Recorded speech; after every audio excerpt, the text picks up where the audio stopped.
नमस्कार दोस्तों, कैसे हैं आप सभी। उम्मीद करता हूँ काफ़ी अच्छे होंगे। एक और टॉपिक आपके लिए लेके आए हैं। भारत की में नहीं है, मैं की जगह के कर रहे हैं ना दोस्तों। यहाँ पर थोड़ा सा मिस प्रिंट है, भारत की होगा। भारत की भौगोलिक स्थिति और विस्तार के बारे में दोस्तों आज हम जानेंगे। महत्वपूर्ण प्रश्न लेके आया हूँ, साथ में कुछ व्याख्यात्मक हल भी हम करेंगे। डिटेल हम जानेंगे कुछ महत्वपूर्ण चीज़ों की, तो रिलेटेड काफ़ी सारे क्वेश्चन बन जाते हैं। तो यहाँ से प्रश्न आना लाजमी है। ये वो टॉपिक है दोस्तों, सबसे पहले ज्योग्राफी में स्टार्ट यहीं से किया जाता है।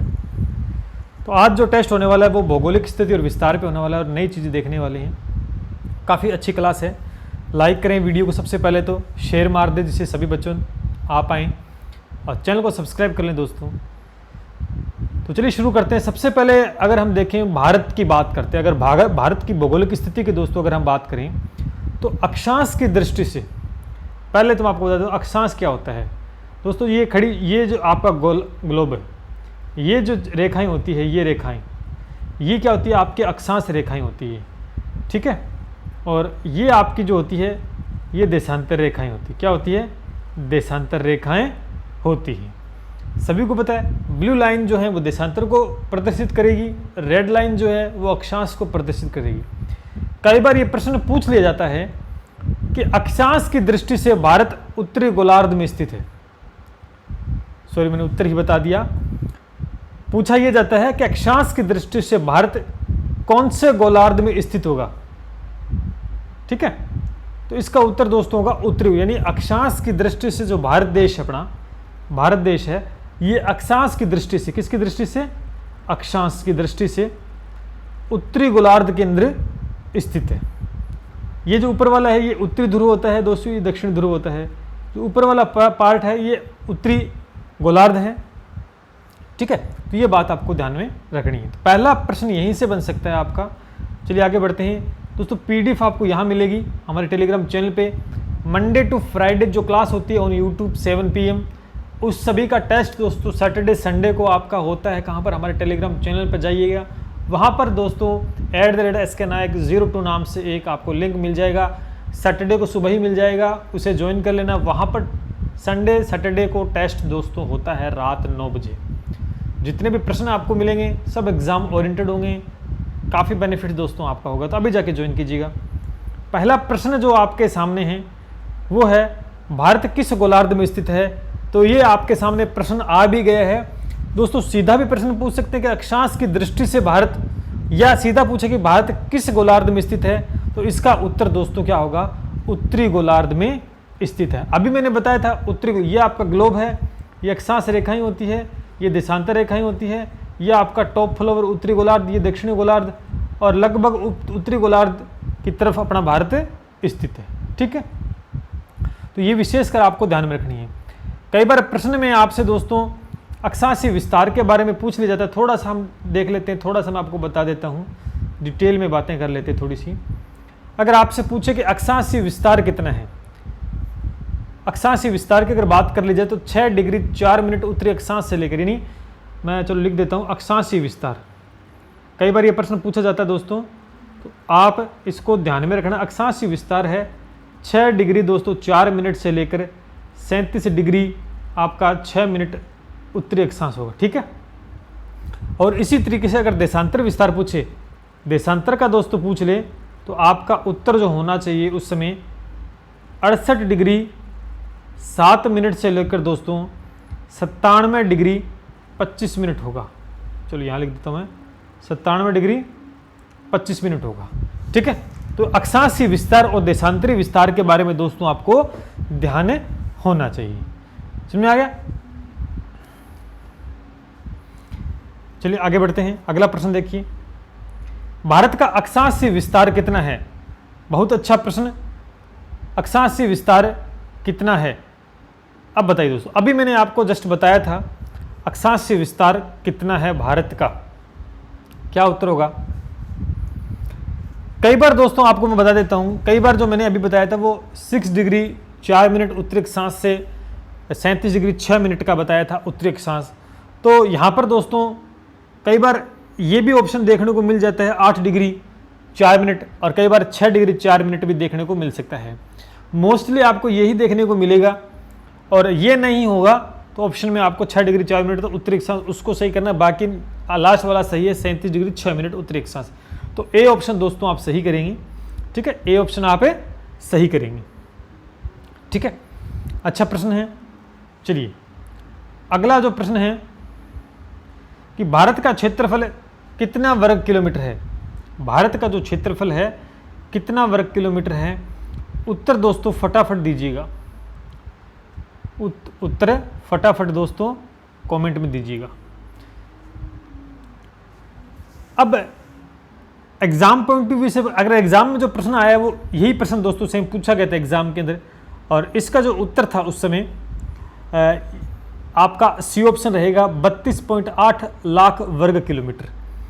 32.8 लाख वर्ग किलोमीटर दोस्तों इसका उत्तर होगा। एग्जैक्ट अगर आपसे पूछे, एग्जैक्ट भी पूछ सकता है, तो आपको ये लिखना 32,263, ठीक है।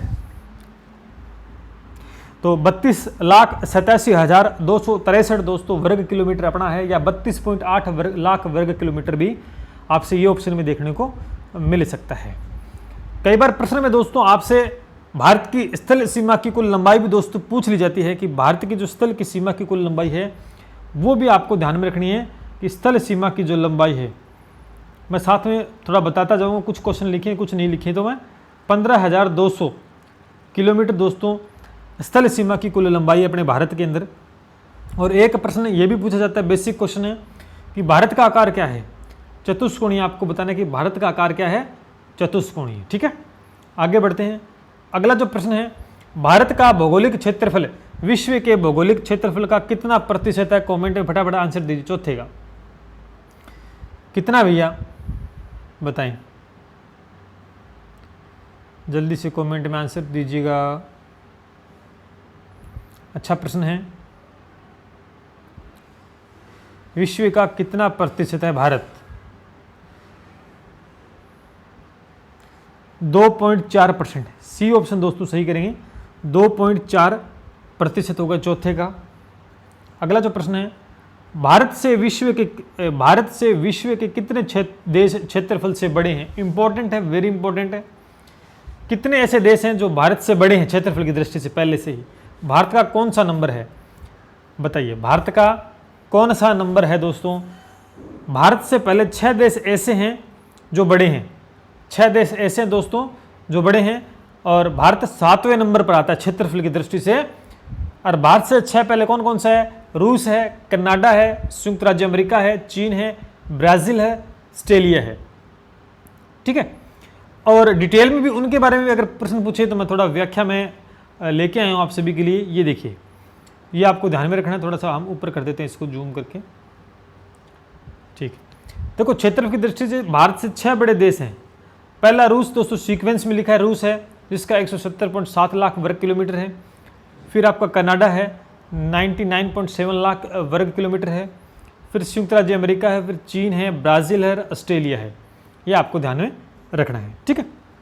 7वें नंबर पर दोस्तों अपना भारत देश आता है, तो इंपॉर्टेंट है, नोट करके रखना है। अगला जो प्रश्न है, भारत की स्थलीय सीमा की रेखा की लंबाई कितना किलोमीटर है। ये प्रश्न मैंने अभी आपको बता दिया था और मैं रिटर्न में भी लेके आया हूँ आप सभी के लिए। तो 15,200 किलोमीटर दोस्तों स्थलीय सीमा है। इंपॉर्टेंट है, बी ऑप्शन दोस्तों सही करेंगे। इसका आंसर मैंने पहले भी डिटेल बता दी थी आपको, तो अच्छा प्रश्न है, ठीक है। चलिए अगला जो प्रश्न आ रहा है, कह रहा है कि विश्व का मानक समय इनमें से किस रेखा पर निर्धारित किया जाता है। अच्छा प्रश्न है।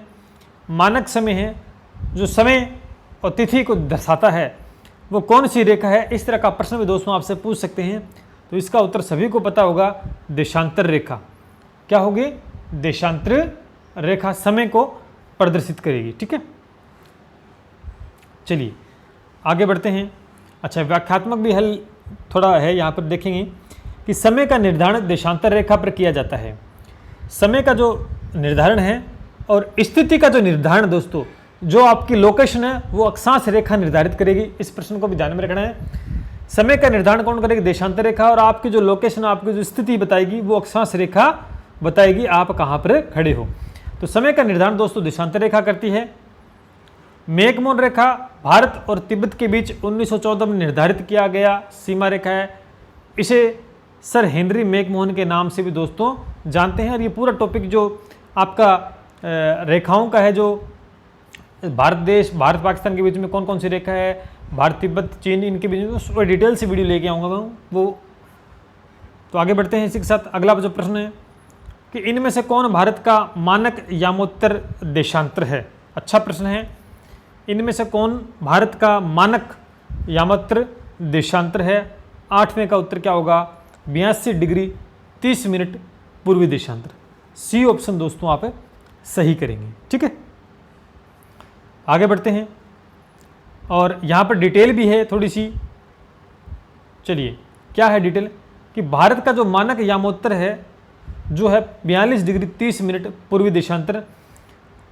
सेकंड लाइन में देखो कि यह देशांतर रेखा भारत के लगभग बीचों बीच यानी उत्तर प्रदेश के मिर्जापुर से होकर गुजरती है। देशांतर रेखा अच्छा क्वेश्चन है, पूछ सकते हैं कि भारत यह देशांतर रेखा भारत के लगभग बीचों बीच उत्तर प्रदेश में मिर्जापुर से होकर गुजरती है।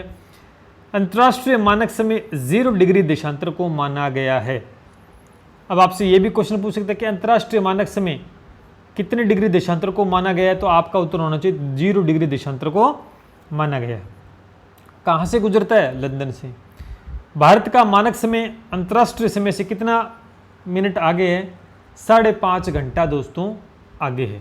ठीक है, और समय का निर्धारण कौन करेगी, देशांतर रेखा करेगी। ठीक है, अगला प्रश्न, कर्क रेखा भारत के कितने राज्यों से गुजरती है। कर्क रेखा भारत के कितने राज्यों से गुजरती है, बहुत बार ये प्रश्न आया है।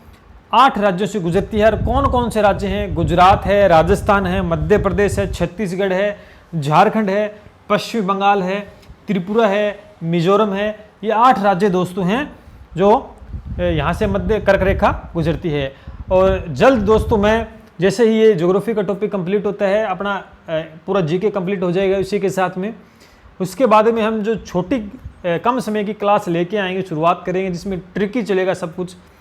वो छोटी छोटी चीज़ें मैं आपके लिए लेके आऊँगा जहाँ से प्रश्न बनते हैं और आपको याद करने में दिक्कत होती है, उन सभी को एक ट्रिक के माध्यम से लेके आने वाला हूँ। नया कुछ स्टार्ट करेंगे, जल्द हम इंडियन ज्योग्राफी खत्म कर देते हैं।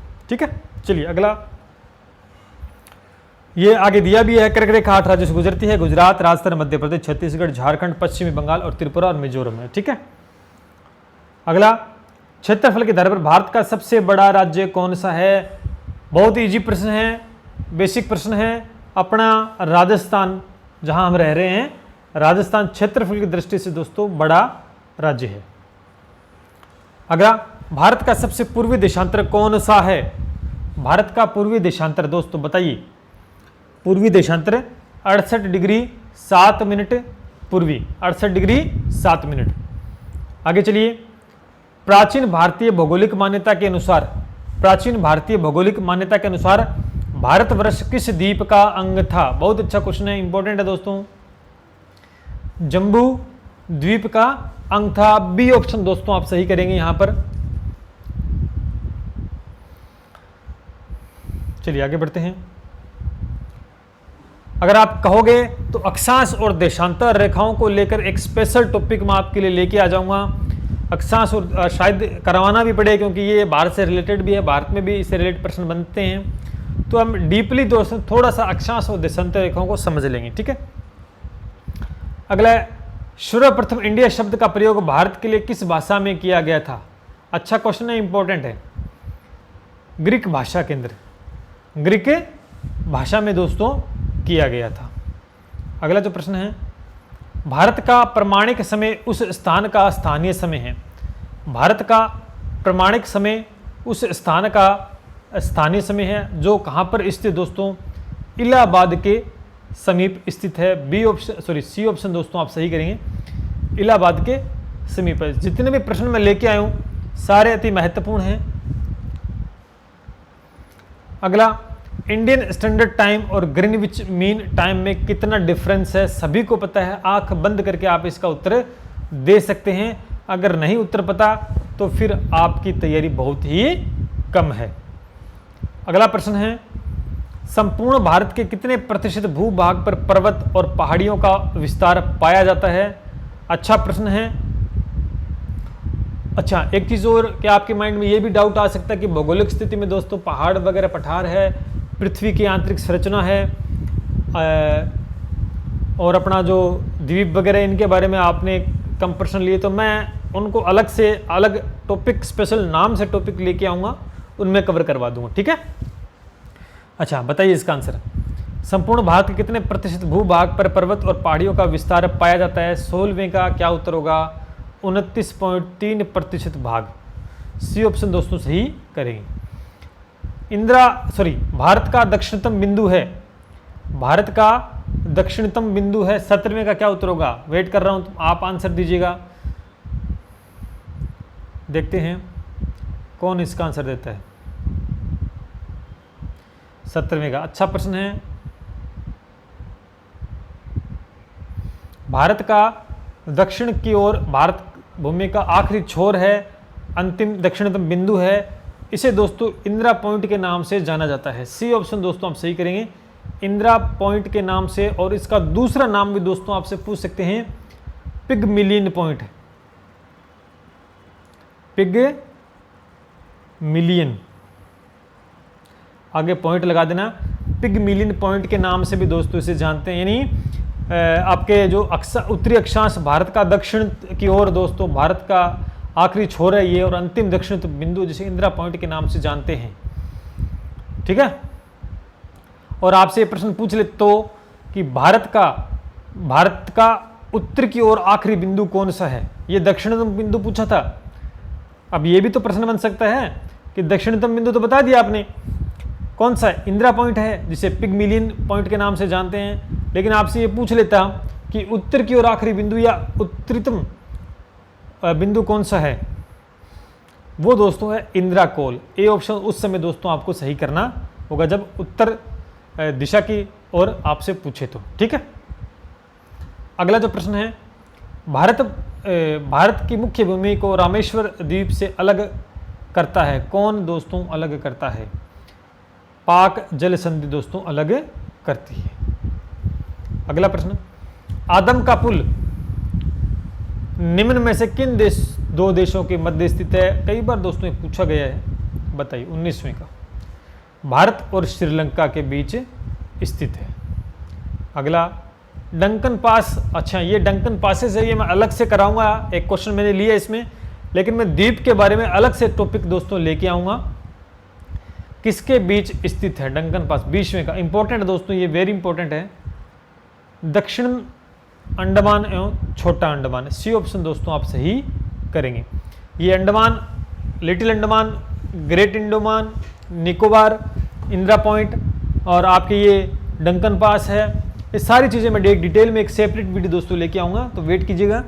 तो उसमें आपको अच्छे से मैं डिटेल में मेंशन करवा दूंगा, उसमें क्वेश्चंस नहीं, थ्योरी का पार्ट में लेके आऊँगा जल्द आप सभी के लिए, क्योंकि ये चीज़ें समझाने वाली है। तो ये दोस्तों आपके पूरे प्रश्न हो चुके हैं। टॉप 20 क्वेश्चंस मैंने आपके सामने रखे, कुछ व्याख्यात्मक रूप से भी क्वेश्चन मैंने आपको समझाए। भौगोलिक स्थिति और विस्तार से दोस्तों जो महत्वपूर्ण प्रश्न आए हुए हैं वो सारे के सारे मैंने सम्मिलित कर लिए हैं। बाकी आपको डिटेल से टॉपिक करना भी है, और मैं ज्योग्राफी के अंदर वो टॉपिक आपके साथ थ्योरी में डिस्कस करूँगा, अभी आज या कल में लेके आऊँगा धीरे धीरे, जहाँ से प्रश्न बनने की संभावना रहेगी। तो उम्मीद करता हूँ आज की क्लास काफ़ी बेहतरीन रही होगी, चीज़ें अच्छे से समझ में आ गई होगी, प्रश्न कैसा बन सकता है, कैसा पूछा जाता है। तो वीडियो को लाइक, शेयर और सब्सक्राइब कराना ना भूलें, चैनल को सब्सक्राइब कर लें, जुड़े रहें। लगातार आपको यहाँ पर क्लासेस देखने को मिलेंगी, और याद से टेलीग्राम को ज्वाइन कर लेना, क्योंकि वहाँ पर पूरे हफ्ते में जो कार्यक्रम यूट्यूब पे होता है उस पूरे का एक टेस्ट वहाँ पर दोस्तों लिया जाता है। चलिए दोस्तों, मिलते हैं इसी के साथ। जय हिंद, जय भारत।